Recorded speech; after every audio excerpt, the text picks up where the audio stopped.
Reina Marroquin. Reina Angelica Marroquin was born on December 2, 1941, in San Martin, El Salvador. She left her home country in 1966 after a failed marriage, telling her family, "I'm going to be somebody someday."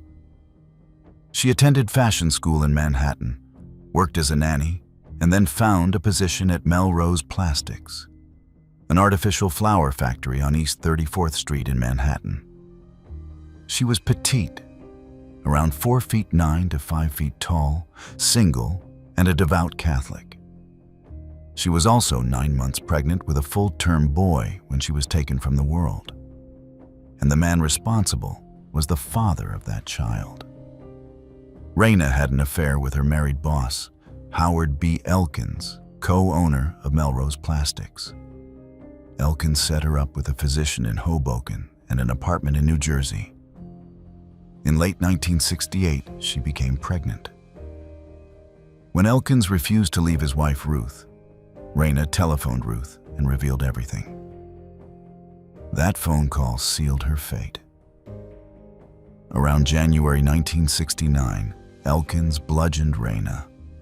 The autopsy would later show 10 lacerations and multiple skull fractures. He then sealed her body in a 55-gallon chemical drum with approximately 250 pounds of polystyrene pellets, plastic flower stems, and green dye, and stashed it in the crawl space of his home at 67 Forest Drive, Jericho, New York. He sold Melrose Plastics in 1972 and moved to Boca Raton, Florida. He started a new life in the sun, while the woman he had taken from the world lay sealed in plastic beneath the floorboards of a Long Island home. The barrel sat under that house for 30 years, 3 decades.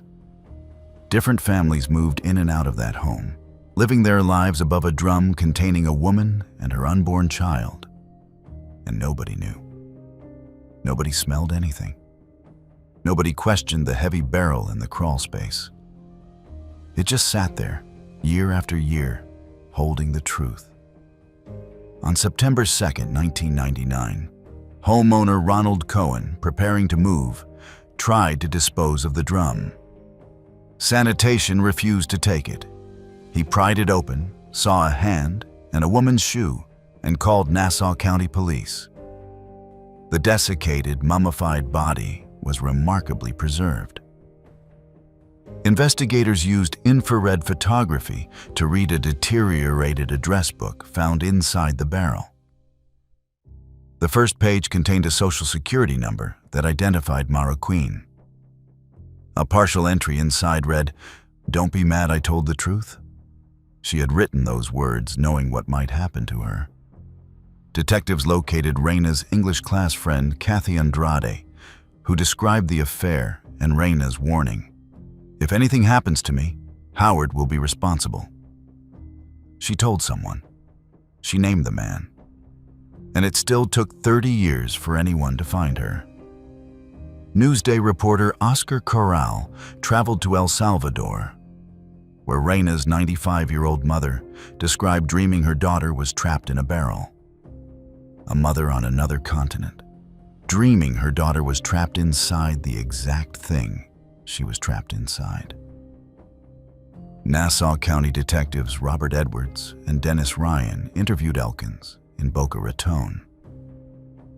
When they told him a DNA sample would be taken, he drove to Walmart about 24 hours later, purchased a 12-gauge Mossberg 500 shotgun for $20.01 in cash, and ended his own life on September 10, 1999. In January 2000, DNA testing confirmed Elkins was the father of Reina's unborn child. The case is administratively closed. Elkins was identified as the person responsible, but was never charged. He took himself out of the equation before justice could reach him. Reina's remains were repatriated to El Salvador and buried with her mother. The case has been covered by Forensic Files in the episode A Voice from Beyond, 48 Hours in The Clue in the Drum, and continues to be referenced in podcast coverage through 2025. She left home saying she would be somebody someday. She ended up in a barrel in a crawl space for 30 years, and the man who put her there never faced a courtroom. Reina Marroquin was hidden for 3 decades in a barrel under a house. But the next case involves a girl who was buried under a name that was not her own. And it took 35 years just to find out who she was. Tammy Jo Alexander. On the evening of November 9, 1979, a teenage girl was seen at a diner near Lima, New York, with a white male, 5'8" to 5'9", wearing black wire-rimmed glasses and driving a tan station wagon. Later that night, in a cornfield off U.S. Route 20 in Caledonia, Livingston County, she was shot once in the head above the right eye. So swiftly, she never flinched. She was then dragged into the cornfield and shot again in the back. Her pockets were turned inside out and all identification removed. A farmer found her on the morning of November 10th. She was buried as unidentified girl in Greenmount Cemetery, Dansville, New York. No name on the headstone, no family notified. Just a marker in a small-town cemetery for a girl nobody could identify. For 35 years, nobody knew her name. And the man who sat across from her at that diner drove away and disappeared into a life that has never been traced. Her name was Tammy Jo Alexander, born November 2nd, 1963, in Atlanta, Georgia. She was raised in Brooksville, Florida, by a mother with a prescription addiction who once slit her own wrist in front of Tammy. She was a frequent runaway who hitchhiked with truckers. She was last seen in Florida in spring 1979. She was 16 years old, with brown eyes, wavy light brown hair, frosted in front, bikini tan lines, and freckles. A girl running from a home that was no home at all, and she ran straight into something worse. The investigation hit dead ends for decades. Henry Lee Lucas falsely confessed in 1984.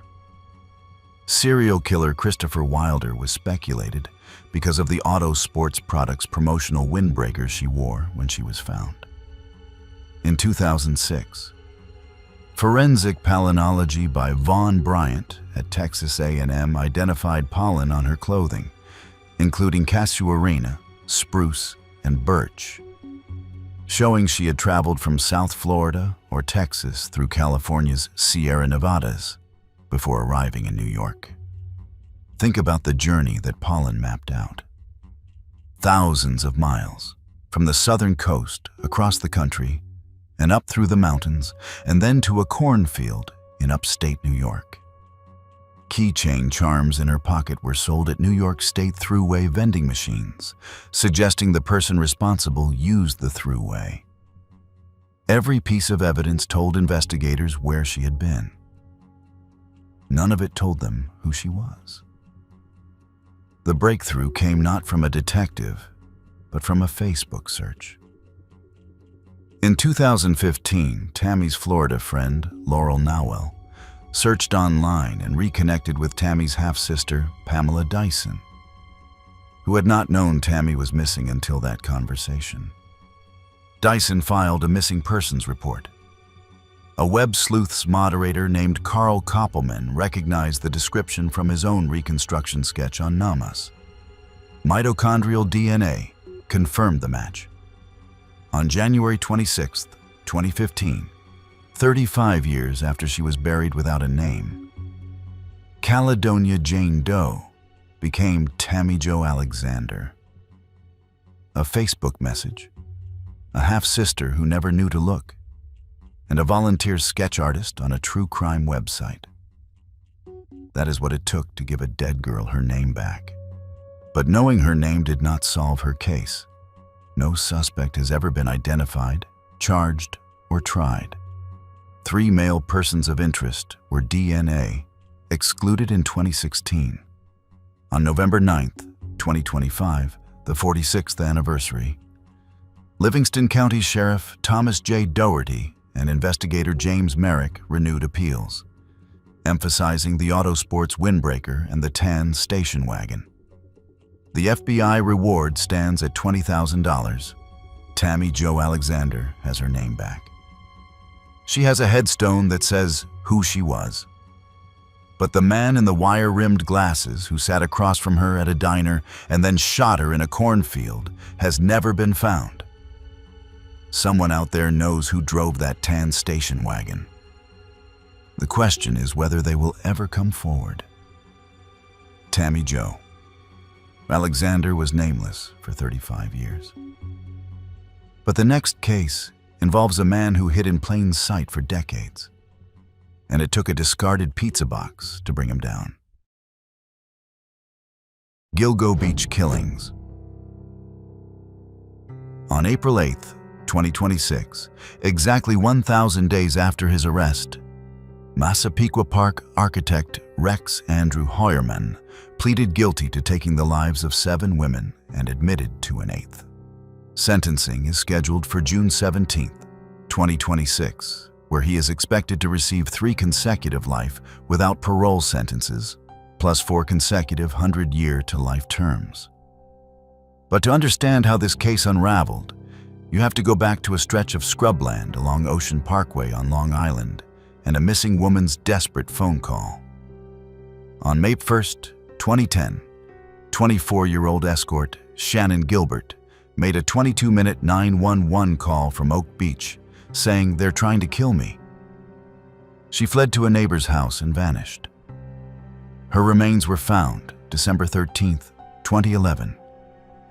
The search for Shannon is what led police to something far worse. In December 2010, investigators found the remains of 4 women along Ocean Parkway, all wrapped in burlap.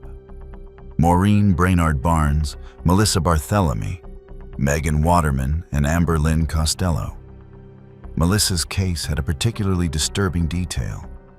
After her disappearance, the person responsible made taunting calls to her 15-year-old sister Amanda for 5 weeks. He called a child to taunt her about what he had done to her sister. The investigation was corrupted for years by former Suffolk County Police Chief James Burke, who blocked FBI cooperation, reportedly to conceal his own personal conduct. In December 2012, he beat a handcuffed suspect named Christopher Loeb, who had stolen a bag from Burke's vehicle. Burke was sentenced to 46 months in federal prison. In August 2023, weeks after Heuermann's arrest, Burke was rearrested for soliciting in Suffolk County. The man who was supposed to be leading the investigation was actively obstructing it. The break came in February 2022 when Commissioner Rodney Harrison and DA Ray Tierney formed a multi-agency task force. Investigators matched a witness description of Amber Costello's last client to a first-generation Chevrolet Avalanche registered to Heuermann. Over 300 subpoenas and search warrants were executed. In January 2023, surveillance retrieved a discarded pizza box, and mitochondrial DNA from the crust matched a male hair found on burlap around Megan Waterman. A pizza box. That is what connected a man to 7 lives taken over 3 decades. On July 13, 2023, Heuermann was arrested on 5th Avenue outside his Midtown office. He reportedly said, "What is this about? It's a mistake." He had been living in Massapequa Park with his wife and children while committing acts that spanned decades. Born September 13, 1963, 6'4", he had founded RH Consultants and Associates in 1994, a Manhattan building code firm with clients including Target, American Airlines, and Foot Locker. He was married to Asa Ellerup, an Icelandic-born woman, since April 1996. A wife, a daughter, a stepson, a professional practice, clients across the country.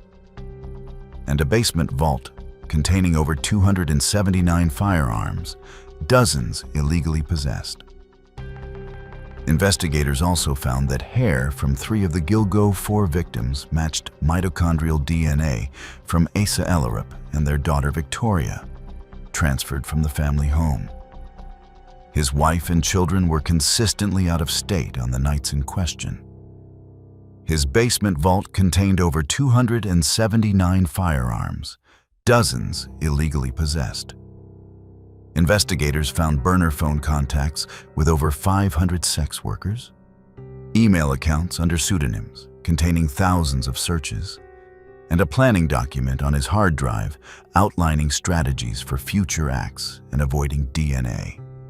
Over 120 terabytes of data and 7,015 pages of evidence were amassed. He had been planning, documenting, and researching his own case from his own computer for years. A Fry hearing on whole genome sequencing DNA evidence concluded September 3, 2025, when Judge Timothy Mazzei ruled the evidence admissible, the first such ruling in New York.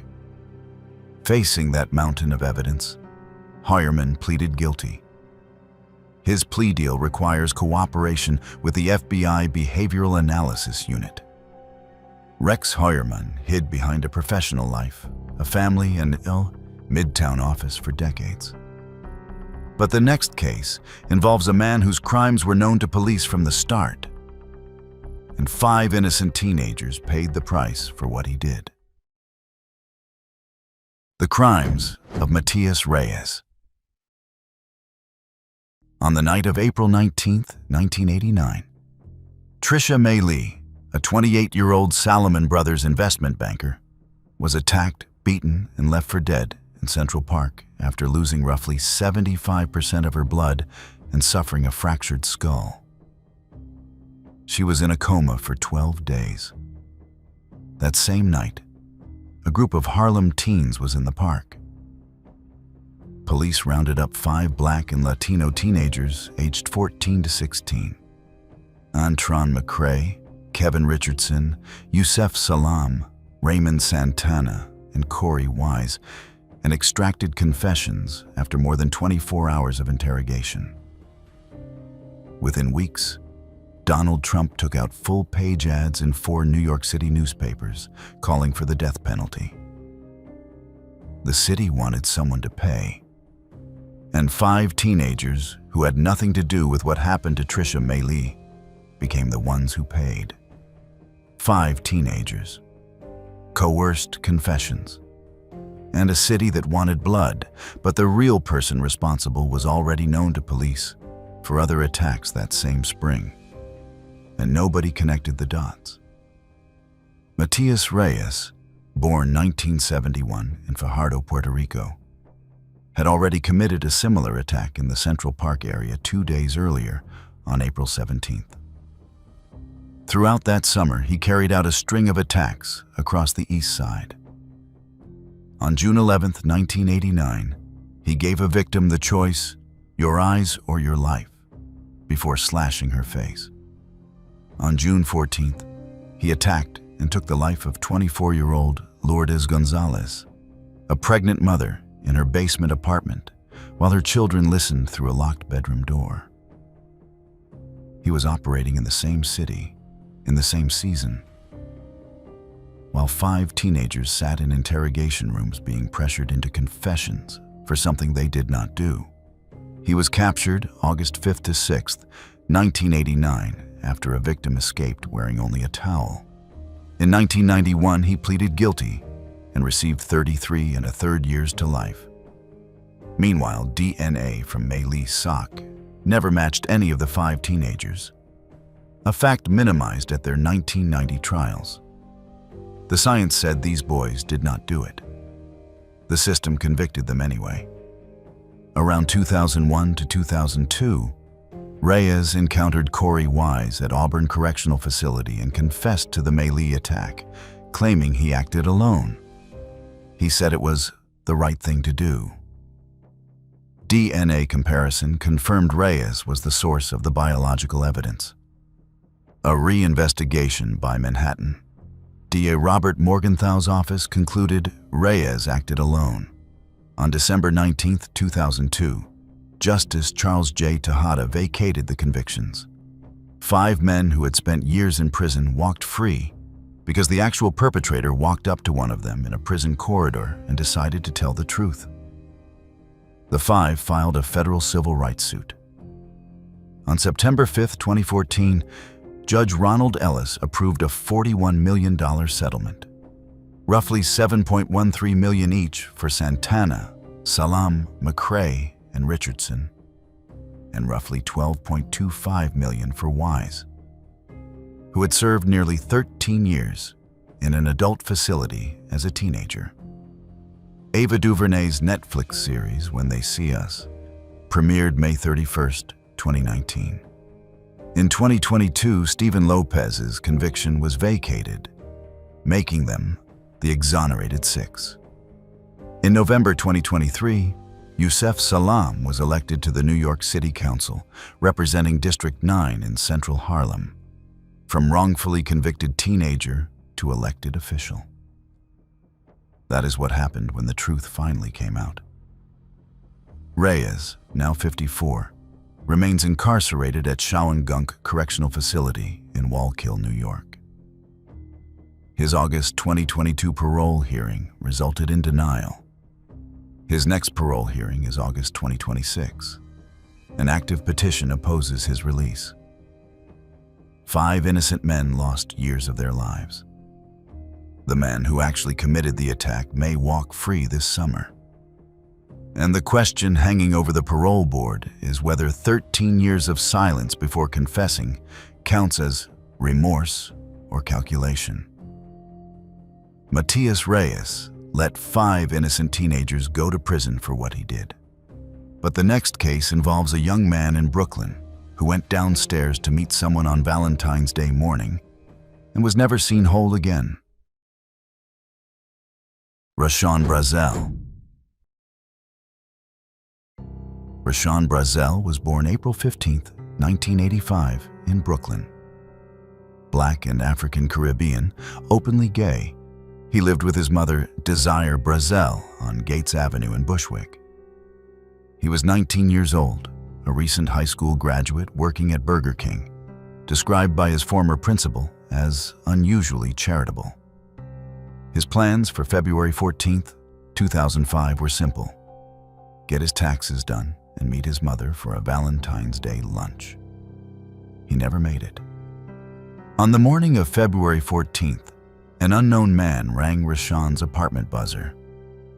Rashawn went down, and the pair walked toward the Gates Avenue subway station. On February 17th, 2 MTA workers found a torso, legs, and one arm in double-bagged trash bags on the A-line tracks between Nostrand and Franklin Avenues. A black and beige Rooster tool bag, one of only 15 prototypes sold exclusively to the MTA in 2001, lay a few feet away with Rashawn's blood on the tools. An arm and a hand were found February 23rd to 24th at the Humboldt Street recycling plant in Greenpoint. His head was never recovered. The medical examiner concluded he may have been held captive and harmed for up to 2 days before being dismembered with precision by somebody who had knowledge of anatomy. 15 prototype tool bags sold to MTA workers. Rashawn's blood on the tools inside one of them. The bag was found feet from his remains on the subway tracks. Someone who worked for the transit system or had access to one of these bags had done this. That should have been enough to narrow the search to a handful of people. But years passed before anyone looked closely at the man living directly across the street. The suspect was Kwahuru Govan, born around 1978, who lived directly across the street from the Brazels on Gates Avenue. He attended Rashawn's funeral and signed the guest book. He stood in line at the service, wrote his name in the book, offered his condolences, and walked away. He had lived steps from Rashawn's front door. NYPD Cold Case Squad detectives Evelyn Gutierrez and Jason Palomara matched Govan's DNA to fingernail scrapings from the 2004 case of 17-year-old Sharabiah Thomas, leading to his November 2016 arrest at the Northwest Florida Reception Center in Chipley, Florida, where he was finishing a robbery sentence. Police discovered he had sketched a restraint device in his journal called a sex pod. Detectives said Govan told them Rashawn was an abomination according to the Bible. He was indicted in the Brazel case in February 2017. In court, he looked at Rashawn's mother and said, "You know I love you." In August 2018, Govan was convicted of taking the life of Sharabiah Thomas and sentenced to 25 years to life. But in May 2023, on the eve of jury selection in the Brazel case, Brooklyn DA Eric Gonzalez dismissed and sealed the indictment. The reason? Inability to disprove Govan's alibi beyond a reasonable doubt, combined with the destruction of the Rooster tool bag evidence in Hurricane Sandy flooding at NYPD Brooklyn storage facility in 2012. The physical evidence that could have convicted him was destroyed by a hurricane. Detective Palomara publicly accused the Brooklyn DA of misrepresenting the evidence. Desire Brazel was devastated. The case of Rashawn Brazel is officially unsolved. Govan is serving 25 years to life for Sharabiah Thomas, but faces no active charge in Rashawn's case. The reward stands at $22,000. Desire Brazel continues public advocacy, speaking at vigils and press conferences, keeping her son's name in the public record. Filmmaker Tarek King has been working on a documentary called Rashawn's Desire. A mother lost her son on Valentine's Day. A man who lived across the street signed the funeral guest book and told her in court that he loved her. The key evidence was washed away in a flood, and the case file is stamped unsolved. If you've made it this far and enjoyed deep dives into the most shocking criminal cases, hit that subscribe button and don't forget to press the bell icon. Rashawn Brazel's case collapsed when a hurricane destroyed the evidence. But the next case involves a young woman whose mother called 911 and was told her daughter was probably just with a boyfriend. By the time police finally responded, it was too late. Ramona Moore. Ramona Moore was born October 8, 1981, in Guyana. She was a Hunter College psychology honors student, 21 years old, living in East Flatbush, Brooklyn, with her mother, Elle Carmichael. She was studying to understand the human mind. She was building a future, and the system that was supposed to protect her did not even bother to look for her until it was too late. On the night of April 24, 2003, Ramona left her home to visit a friend named Gary Williams. Then, at 9 in the evening, headed toward a Burger King at Church and Remsen Avenues. She was seized by Troy Hendricks and Kaysen Pearson, Bloods-affiliated men, and taken to the basement of Hendricks's grandmother's house on Snyder Avenue. She was held captive for roughly 3 days and subjected to prolonged harm.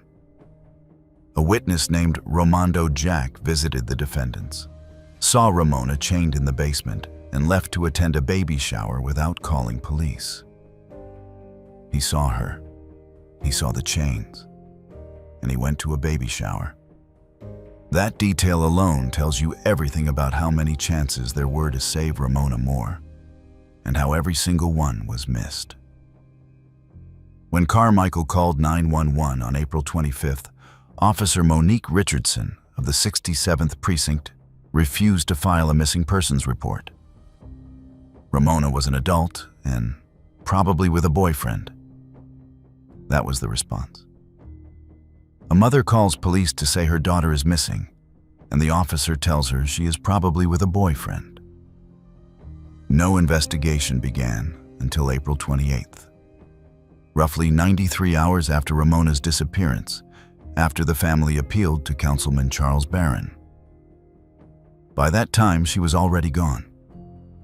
Meanwhile, in the same window, NYPD held a major press conference and mounted a full-court search for Svetlana Aronov, a white Upper East Side rare book dealer.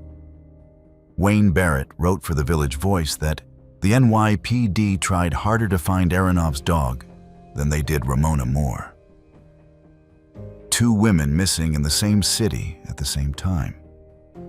One got a press conference. The other got told she was probably with a boyfriend. The break came when a 15-year-old girl whom Hendricks and Pearson had separately taken and harmed escaped and reported them. That girl's courage is what finally led police to the basement on Snyder Avenue. Ramona's body was found May 11, 2003, wrapped in a blanket outside an abandoned house off Kings Highway. The trial at Brooklyn Supreme Court before Justice Albert Tomei with ADA Anna Siga Nicolazzi prosecuting opened on January 18, 2006. On January 19, day 2, in open court, Pearson produced a weapon and attacked his own attorney, while Hendricks vaulted the barricade and tried to grab a court officer's firearm in an escape attempt. Day 2 of the trial. One defendant attacks his lawyer. The other tries to take an officer's weapon. Mistrial declared. On March 23, 2006, a second jury convicted both on all counts. On April 11, 2006, Tomei sentenced both to life without parole plus 25 consecutive years. In November 2006, they received an additional 22 years each for the courtroom attack and escape attempt. Pearson told the court, "We did it for fun. It was fun to see a system that has so much power and control lose it in a second." That is what he said in a courtroom after being sentenced for what he did to Ramona Moore. He called it fun. Carmichael filed a federal suit in 2008 alleging NYPD racial bias. Judge Nina Gershon dismissed it at summary judgment in August 2014, finding no evidence of a widespread racially motivated practice. A proposed Ramona's Law requiring immediate NYPD investigation of missing persons under 25 stalled and was never passed. Both Hendricks and Pearson remain incarcerated, serving their consecutive life without parole sentences. The case was featured on the Method and Madness podcast. Indifference, the Murder of Ramona Moore, released October 8, 2024, on what would have been her 43rd birthday. Ramona Moore's mother called for help and was told her daughter was probably with a boyfriend. But the next case involves another Brooklyn family who made the same desperate calls and got the same indifferent response, and the man responsible fled to a Caribbean island. Chanel Petro Nixon. Chanel Petro Nixon was born August 4, 1989, in Bedford-Stuyvesant, Brooklyn. A devout Seventh-day Adventist and 11th grade honors student at Boys and Girls High School, she aspired to become a nurse. Her parents were Lucida and Anthony Garvin Petro Nixon. She was 16 years old, a girl who went to church, got good grades, and dreamed of a career in healthcare. On Sunday, June 18, 2006, Father's Day, Chanel left home saying she was going to the Applebee's at New York Avenue and Fulton Street to fill out a job application and meet a friend. She told her mother and friends the friend's name was Veron Primus. She never returned. 4 days later, on June 22, 2006, her strangled body was found stuffed in a trash bag at 212 Kingston Avenue in Crown Heights, after sanitation workers refused to remove the oversized bag. A trash bag on a Brooklyn sidewalk. That is where Chanel Petro Nixon was found. The reward grew to $38,000 with contributions from Mayor Bloomberg, the New York Daily News, and Reverend Al Sharpton. The Brooklyn NAACP wrote to Commissioner Raymond Kelly criticizing NYPD response. Columnists noted the case received less urgency because Chanel was black. The same pattern that had cost Ramona Moore her life 3 years earlier was repeating itself in the same borough. A black girl goes missing in Brooklyn, and the response is slower, quieter, and smaller than it would be if she looked different. 2 cases, 3 years apart, telling the same story about who gets searched for and who does not. The suspect was Veron Primus. Born 1986 or 87, a native of St. Vincent and the Grenadines, who lived at 849 Lincoln Place in Crown Heights and knew Chanel through school and church. NYPD. Chief of Detectives Robert Boyce said Primus was suspect from day one.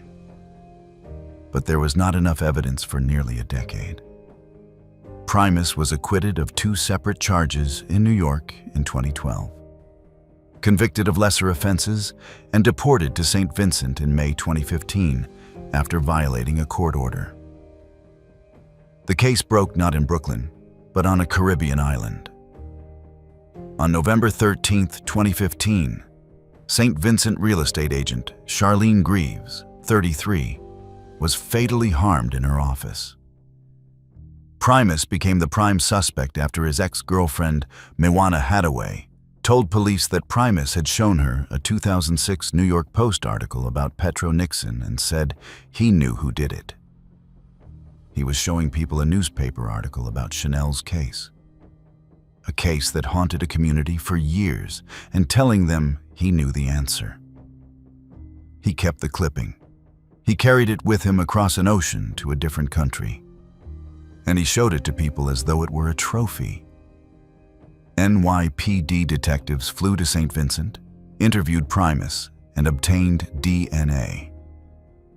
On June 15, 2016, Brooklyn D. Ken Thompson unsealed a second-degree indictment against Primus for Chanel's case. 10 years after Chanel left home on Father's Day, the man she told her mother she was going to meet was finally charged with what happened to her. But there would be no Brooklyn trial. Primus escaped from Her Majesty's prison twice, in 2019 and 2020. On July 18, 2022, a St. Vincent jury convicted him of the Greaves case. On December 16, 2022, Justice Brian Cottle sentenced him to 34 years. His defense attorney filed an appeal to the Eastern Caribbean Court of Appeal. Primus remains imprisoned in St. Vincent, serving the Greaves sentence. The Brooklyn indictment for Chanel, Petro Nixon, remains active and unadjudicated. No U.S. trial, no U.S. conviction. Extradition has not occurred and is unlikely during his Vincentian sentence. Lucida and Garvin Petro Nixon continue annual Father's Day memorial rallies on Kingston Avenue. Every Father's Day, at the spot where their daughter was found. They gather and they remember. The indictment sits in a Brooklyn courthouse. The man it names sits in a Caribbean prison. And Chanel's parents stand on Kingston Avenue, waiting for a trial that may never come.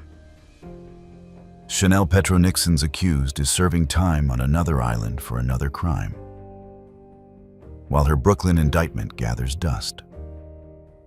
But the next case goes back decades to a series of disappearances in Rochester that terrified an entire city and remain unsolved to this day. The Alphabet Murders. Between November 1971 and November 1973, 3 young girls in Rochester, New York, were taken, harmed, and strangled. Their bodies were dumped in towns whose names began with the same letter as their first names. The pattern was so precise it earned a name: the Alphabet Murders. More than 50 years later, no one has been convicted, and the evidence that could solve the case is almost entirely gone. Carmen Colon was taken on November 16, 1971, from West Main Street while on an errand. Her body was found November 18th in a gully off Interstate 490 near Churchville in the town of Riga.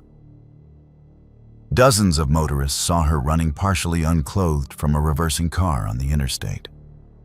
Dozens of people saw a child running on a highway, and none of them stopped. Wanda Walkowicz was taken on April 2, 1973, from Conkey Avenue after a deli errand. Her body was found April 3rd off Route 104 in Webster. White cat fur was found on her clothing. Michelle Mayenza was taken on November 26, 1973. Her body was found November 28th in a ditch in Macedon, strangled, with leaves in her clenched hand and white cat fur on her clothing. The same white cat fur linking two of the three cases. Carmen in Churchville, Wanda in Webster, Michelle in Macedon. All three are buried at Holy Sepulchre Cemetery in Rochester. More than 800 suspects were interrogated. The white cat fur was a key forensic signature, but evidence from the Cologne and Menza cases was lost or destroyed over the decades. The Walkowicz sample is now the only surviving biological evidence from any of the three cases. One sample. From three cases spanning 2 years, everything else is gone. FBI profiler Roy Hazelwood and most current investigators now believe two separate offenders are responsible, with Carmen likely taken by someone she knew and Wanda and Michelle by the same stranger. Most investigators now view the double initial pattern as coincidence rather than design. The suspect list reads like a catalog of dead ends. Miguel Colon, Carmen's paternal uncle, bought a car matching the description weeks before the crime, had it freshly washed, and fled to Puerto Rico 4 days after. He was extradited in March 1972, but never charged. He ended his own life in 1991 in Rochester. Dennis Termini, a 25-year-old Rochester firefighter and serial predator, ended his own life during a 1974 police chase. White cat fur was later found in his car, but his 2007 exhumation and DNA comparison to the Walkowicz sample came back as no match. Kenneth Bianchi, later known as the Hillside Strangler, lived in Rochester during 1971 to 73 and worked as an ice cream vendor near 2 of the scenes. No DNA has publicly matched him. Joseph Naso, a photographer convicted in California in 2013 of 4 separate lace and double initial cases, was conclusively excluded from the Walkowicz evidence by DNA testing in 2011. Despite widespread speculation, no DNA evidence has ever linked Naso or Bianchi to these Rochester cases. The cases remain officially unsolved. Wanda's DNA is preserved. Her sisters Rita and Michelle continue lobbying for investigative genetic genealogy work on that single surviving sample. The technology that cracked the Gilgo Beach case exists right now and could be applied to this sample. In November 2023, Newsweek reported that a 76-year-old convicted predator, long considered by researchers to be the most likely suspect, was released from civil confinement and reportedly lives in Rochester. In 2025, an Oxygen docuseries, Death Row Confidential, featured allegations that Naso confessed to as many as 26 total cases. But no new DNA linkage to Rochester has been announced. Someone in Rochester in the early 1970s owned a white cat, drove a car matching witness descriptions, and took 3 girls whose initials matched the towns where they were found. The science exists now to potentially identify that person from the one remaining sample. The question is whether anyone will fund the testing before the last people who remember Carmen, Wanda, and Michelle are gone too. The alphabet murders have haunted Rochester for over 50 years. But the final case on this list is about a moment that lasted less than a minute. A child walking 1 block alone for the first time, and the 13-year-old who who was waiting on that road. Derek Roby. Derek Joseph Roby was born October 2nd, 1988. He was 4 years old, living in the tiny village of Savona, Steuben County, New York, with his parents Dale and Doreen Roby and a baby brother. He loved t-ball. On the morning of August 2nd, 1993, Derek insisted on walking alone for the first time 1 block to the village summer recreation program. His mother's last words were, "I love you." His last to her were, "I love you, Mom." He never made it to the park. 13-year-old Eric M. Smith, riding away from the park, saw Derek on the road. His first thought, he later told the parole board, was, "I want to hurt him." He lured Derek into a wooded area, promising a shortcut, strangled him until he passed out, dropped a large rock on his head, harmed him, and poured Kool-Aid from Derek's lunchbox into his open wounds. The Kool-Aid, from a 4-year-old's lunchbox, poured into the wounds of the child he had just harmed. Derek's body was found by a 4-hour search party just hundreds of yards from his home. Investigators interviewed Smith early on. A bicycle reenactment revealed he could not have seen what he claimed from where he said he had been. His story did not match the geography. The timeline did not work. On August 8th, 1993, after family pressure, Smith confessed to his mother, Tammy, and grandfather, "I'm sorry, Mom. I'm sorry. I killed that little boy." He was 13 years old, sitting in front of his mother, saying those words. Smith became the youngest defendant ever waived to adult court in New York State history. At his 1994 trial in Steuben County Court, the defense argued intermittent explosive disorder, allegedly triggered by his mother's medication during pregnancy. Prosecutors called him a budding serial killer. On August 16th, 1994, the jury convicted him of second-degree charges.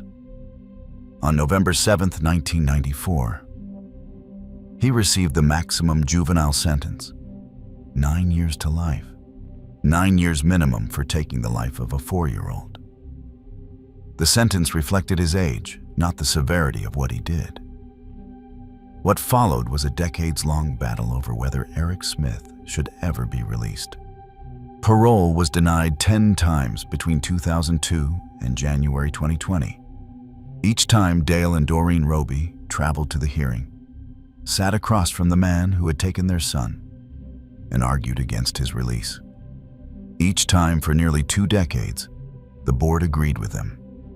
Then, at his 11th hearing on October 5th, 2021, parole was granted, based on a clean disciplinary record, education, and a low-risk assessment. After 10 denials, the 11th hearing produced a different answer. He was released February 1st, 2022, after roughly 28 years in custody. At 42 years old, he settled in Queens. He had been engaged since 2019 to law student Margaret C. Houck. Doreen Roby told CBS 48 Hours, "It upsets me, the fact that we have to beg to keep this killer behind bars." Per the New York State OCCS parolee lookup, Smith was discharged from parole supervision on April 16, 2025, a development that received little mainstream coverage but was deeply controversial for the Robys. He is now a free man with no parole conditions, no monitoring, no restrictions. The person who took a 4-year-old's life at 13 is now completely unsupervised at 44. The Robys continue to lobby alongside Senator Tom O'Mara and Assemblyman Phil Palmisano for parole interval extension legislation, formerly titled Lorraine's Law. A 4-year-old walked 1 block alone for the first time in his life. The person who took that life has now walked out of the system entirely. Derek Roby's parents are still fighting. They have been fighting for 33 years, and the law they are trying to pass has not been enacted yet. Eric Smith walked free and was discharged from parole in 2025.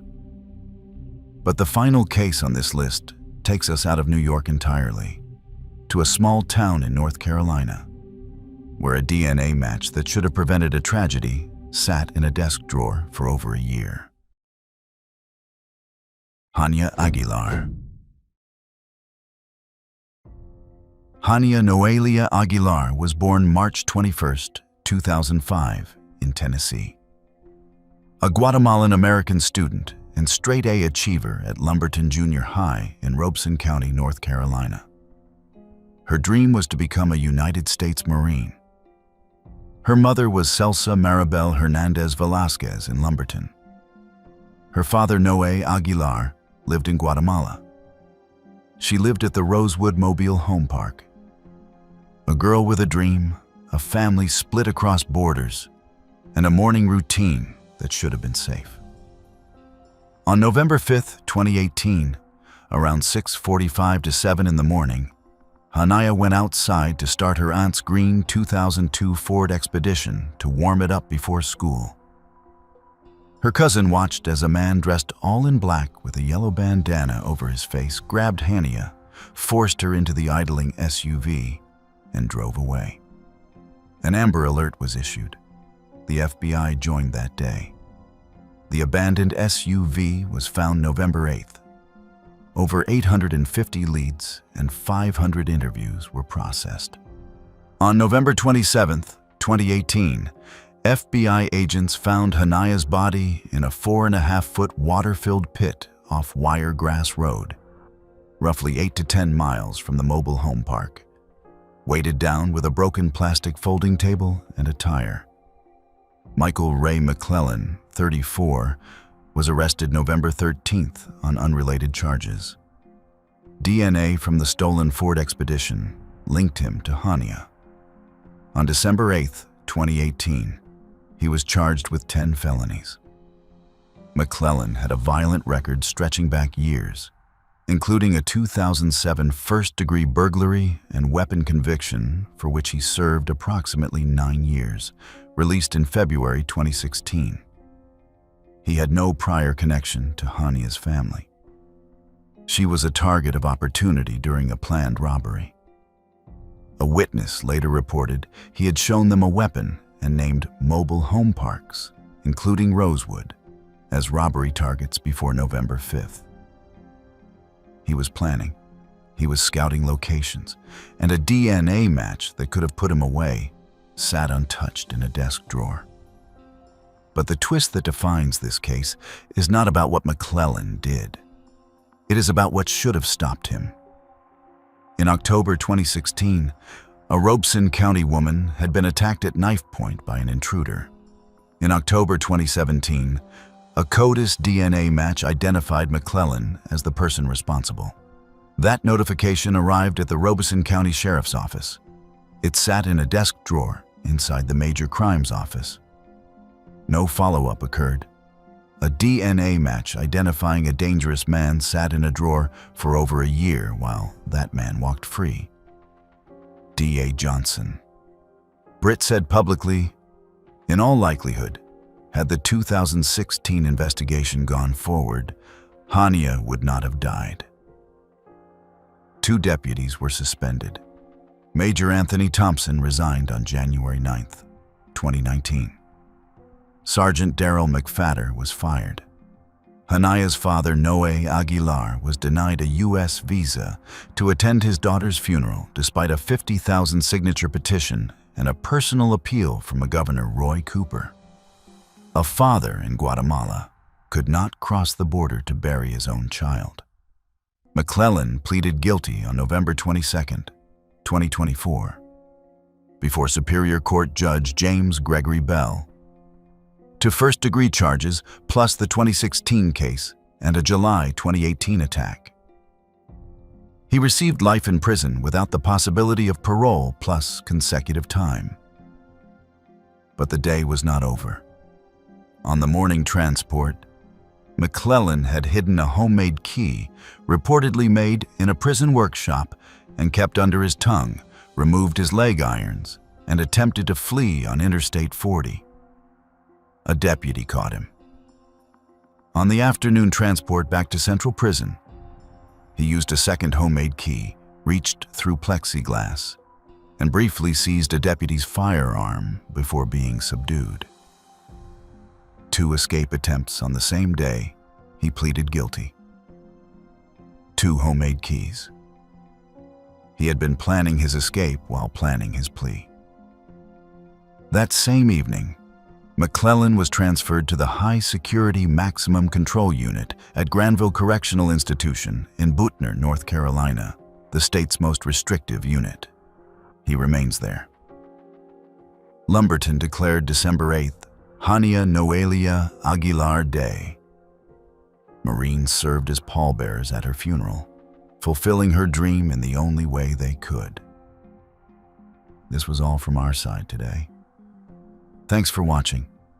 Click here to check out another video.